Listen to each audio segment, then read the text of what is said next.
Okay, class, I now welcome you to another important lecture. And for today's class, we would be seeing another concept that is a part of the transport system in the human, and this is the blood clotting mechanism, we say. The reason is that why we need to be bringing about the blood clotting mechanism because in our daily life we get injured and the blood start to seep out of our body, and if we don't stop the excessive loss of the blood, then in my blood vessels the blood pressure would reduce and it can kill a person. Whenever these blood capillaries or the part of the body would be injured, so we would create some space from where the disease-causing organisms, the pathogens can enter. So this is again is something that I can't afford. So the blood clotting is important to not only stop the excessive loss of the blood, but also to be preventing the entry of the pathogens. And whenever this blood clotting mechanism has to be occurring in the body, so this would be involving total of three components. Like we would need prothrombin, and then there would be fibrinogen coming, and then at the end we would have these fragments of the cells involved, and these are the platelets. If I were to talk about the normal situation, like where the blood capillaries are not ruptured, so you see is that I would not create any of the barrier to the flow of the blood because if we would create a barrier or a clot within the lumen of these blood capillaries that we have on the inside of the blood, so this is not something normal and it can kill a person. So that means that in a normal scenario, the prothrombin enzyme that we have got in the blood plasma when they are not ruptured. So this means that this prothrombin should remain inactivated. And the fibrinogen protein that we have got, so this fibrinogen should also be remaining soluble so that it cannot create a barrier here. And the platelets, they should not be sticky as well, because if these things would be happening, so this would be a disaster for us and is a cause of the coronary heart disease.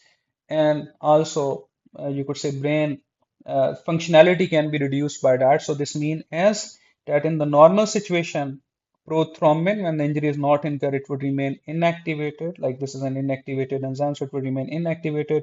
Fibrinogen would remain a soluble protein, and the platelets, which are the fragments of the blood, so they are no more sticky in nature, or they don't bring about the scab formation or the kind of the clot formation in the normal situation.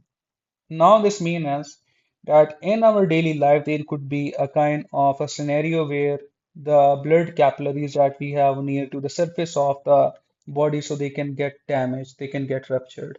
So initially, this blood capillary was intact, but by some mean, an injury incurred to the wall of the blood capillaries, and these blood capillaries they got ruptured. The time these blood capillaries would be ruptured, so these platelets that we have got, so they would be attracted to the site of an injury. And when these platelets, when they would be attracted to the site of an injury, so these platelets now they would release some chemicals out of them.